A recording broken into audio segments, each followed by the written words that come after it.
শ্রী গণেশায় নমঃ। নমস্কার দর্শক বন্ধুরা, আপনাদের সবাইকে জানাই সুস্বাগতম। ভারতীয় দর্শন শাস্ত্র ও বিভিন্ন দেবদেবীর পূজা অর্চনা পদ্ধতি এই চ্যানেলের মূল আলোচনার বিষয়বস্তু। বন্ধুরা, আজকে এই ভিডিওতে যে বিষয় নিয়ে আলোচনা করব তা হলো গণেশ পূজার সময় যে বিষয়গুলি আমাদের কখনোই করা উচিত নয়। গণেশ পূজার সময় এবং গণেশ চতুর্থীর দিন এই বিষয়গুলি সর্বদা আমাদের এড়িয়ে চলা প্রয়োজন। সনাতন ধর্মে গণেশজিকে সমৃদ্ধি, সৌভাগ্য এবং সিদ্ধিদাতা হিসেবে গণ্য করা হয়ে থাকে। নিষ্ঠা ও ভক্তি সহকারে সমস্ত নিয়মবিধি মেনে সিদ্ধিদাতার পূজা করলে সংসারের সর্বদা সুখ শান্তি বজায় থাকে, সমস্ত প্রকার বাধা দূর হয়। তবে অনেক ক্ষেত্রে গণেশ পূজার সময় কিছু কিছু বিষয় আমরা অজান্তেই ভুল করে ফেলি, তাই এই বিষয়গুলি গণেশ পূজার সময় অবশ্যই খেয়াল রাখবেন। আশা করি দর্শক বন্ধুরা এই ভিডিও থেকে সম্পূর্ণ জানতে পারবেন গণেশ পূজার সময় কোন বিষয়ে আমাদের সতর্কতা অবলম্বন করা প্রয়োজন। তাই ভিডিওটি সম্পূর্ণ মনোযোগ সহকারে দেখুন। বন্ধুরা, সবার প্রথমে যে বিষয়ের কথা বলবো তা হয়তো অনেকেই জানেন না যে গণেশজির পূজার সময় সাদা ফুল ব্যবহার করতে নেই।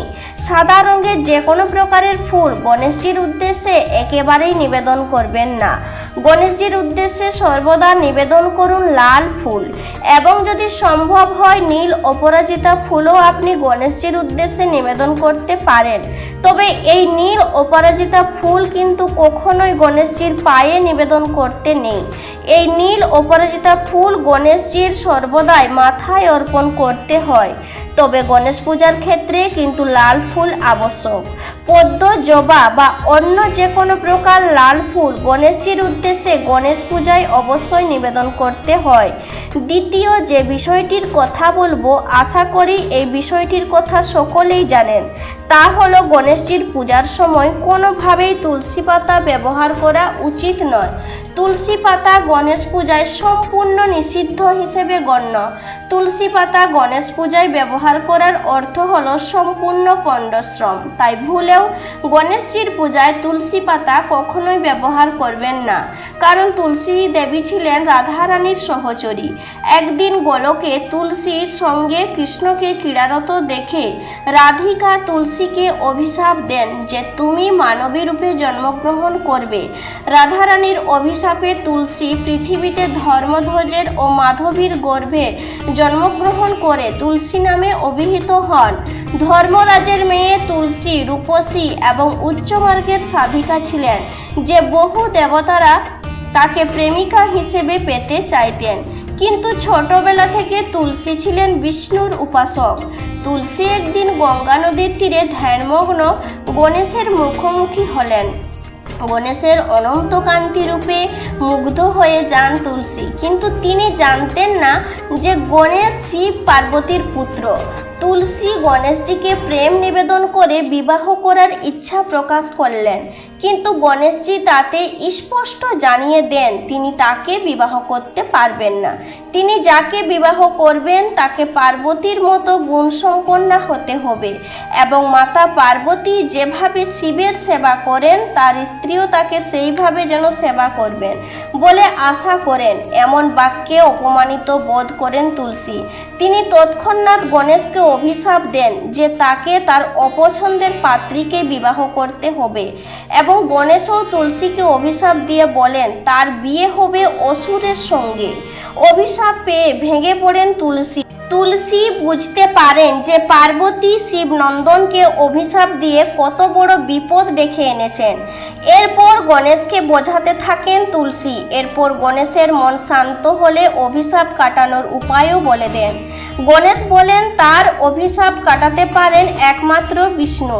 তার দেওয়া আশীর্বাদে তুলসী দেবী রূপে গণ্য হবে। তবে গণেশের আশেপাশেও আসতে পারবেন না। সারা জীবনের জন্য তুলসীকে দূরে থাকতে হবে। তাই গণেশ পূজায় তুলসী ব্যবহার করা হয় না। তৃতীয়ত যে বিষয়ের কথা বলবো তা হলো বাড়িতে অথবা দোকানে যে স্থানেই আপনি গণেশজির পূজা করুন না কেন, গণেশজির পূজা কখনোই কিন্তু খোলা জায়গায় করবেন না।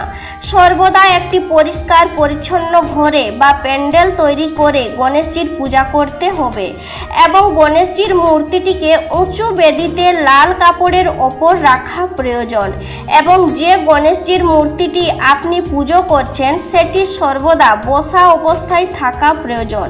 এর পাশাপাশি খেয়াল রাখতে হবে যে গণেশজির মূর্তি কেনার সময় গণেশজির সুর যেন বাম দিকে থাকে। চতুর্থ যে বিষয়ের কথা বলবো তা হলো গণেশজির পূজার সময় গণেশ মূর্তিটিকে অতি অবশ্যই পূর্ব অথবা উত্তর পূর্ব কোণে রাখা প্রয়োজন, কিন্তু ভুল করেও দক্ষিণে বা দক্ষিণ পশ্চিমে মূর্তিটিকে স্থাপন করবেন না এবং যদি সম্ভব হয় দরজার দিকে মুখ করে মূর্তি স্থাপন করবেন, কারণ এই বিষয়টি বাস্তুমতে অনেক শুভ বলে গণ্য করা হয়ে থাকে। পঞ্চম যে বিষয়ের কথা বলবো বন্ধুরা, গণেশ পূজার ক্ষেত্রে যে সমস্ত উপকরণ এবং নৈবেদ্যগুলি শ্রী গণেশজির উদ্দেশ্যে নিবেদন করে থাকেন সেই সমস্ত পূজার সামগ্রী নৈবেদ্যগুলি লোহা, স্টিল বা অ্যালুমিনিয়ামের পাত্রে কখনোই রাখবেন না। সর্বদা কাঁসা, পিতল অথবা মাটির পাত্রে এই সমস্ত উপকরণগুলি রাখতে পারেন। ষষ্ঠত যে বিষয়ের কথা বলবো তা অনেকেই হয়তো জানেন না, গণেশ পূজার দিন বা গণেশ চতুর্থীর দিন যদি আপনি কারোর কাছ থেকে উপহার পেয়ে থাকেন অথবা কোনো অর্থ পেয়ে থাকেন তাহলে সেই উপহার বা অর্থ কাউকে দান করতে নেই। আপনি নিজস্ব কোনো অর্থ বা উপহার দিতে পারেন, কিন্তু কেউ যদি কোনো উপহার বা অর্থ দেয় সেইটি কখনো দান করতে যাবেন না। এবং এই বিষয়ে জেনে রাখা প্রয়োজন, যদি কারোর কাছ থেকে অর্থ পান তাহলে সেটি সম্পূর্ণ খরচ করতে নেই। বন্ধুরা, গণেশজির পূজা আমরা মূলত করে থাকি সৌভাগ্য, সমৃদ্ধি এবং সঞ্চয় হওয়ার উদ্দেশ্যে। তাই গণেশজির পূজার সময় ও পুজোর দিন এই বিষয়টি অবশ্যই কিন্তু খেয়াল রাখবেন। সপ্তমত, গণেশ পূজার দিন গণেশ পূজা করে থাকেন বা নাও করে থাকেন, এই দিন চন্দ্র দর্শন কখনোই করা উচিত নয়। এই দিন চন্দ্র দর্শন করলে গৃহে অমঙ্গলকে ডেকে আনা হয়। তাই গণেশ পূজার দিন চন্দ্র দর্শন সর্বদা এড়িয়ে চলুন। বন্ধুরা, আমরা সকলেই জানি যে কোনো পূজার দিন নখ, দাড়ি, চুল এগুলো কখনোই কাটা উচিত নয়। গণেশ চতুর্থীর দিনেও এইগুলি এড়িয়ে চলা চেষ্টা করুন। আরও একটি বিষয়ের কথা বলবো, গণেশ পূজার সময় কখনোই সাদা চন্দন ব্যবহার করতে নেই। গণেশ পূজায় লাল চন্দন ব্যবহার করতে হয়, কোনোভাবেই সাদা চন্দন ব্যবহার করবেন না। এবং এই দিন বন্ধুরা কখনোই আমিষ জাতীয় খাদ্য খাওয়া উচিত নয়। সকলে গণেশ পূজার দিনটি খুব ভালোভাবে পালন করুন। আপনার ও আপনার পরিবারের সর্বদা সুখ শান্তি বজায় থাকুক এই কামনা রেখে এই ভিডিওটি এখানেই শেষ করলাম।